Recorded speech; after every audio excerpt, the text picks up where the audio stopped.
À l'ombre des serres de la ferme Nopilif, de nouveaux jardiniers sont à l'œuvre. Ah, c'est pas grave, mais tu vois, il faut rajouter ici. Est-ce que tu veux que je fasse une marque pour que tu vois ou pas?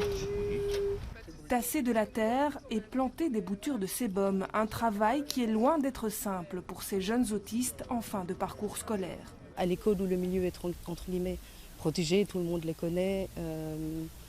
Les règles sont celles de l'école. Quand ils arrivent ici, il y a beaucoup plus de monde. Les exigences sont différentes, les temps de pause sont différents.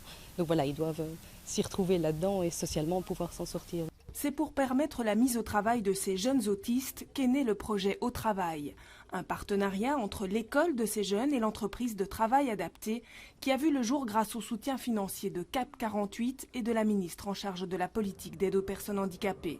Des fonds qui permettent de couvrir le salaire des encadrants pour 2 ans.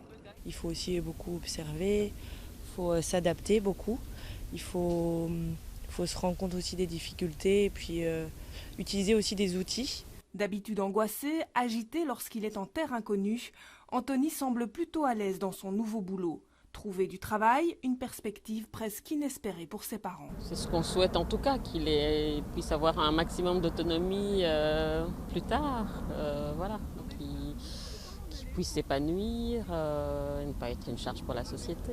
Voilà, c'est le désir, je pense, de chaque parent.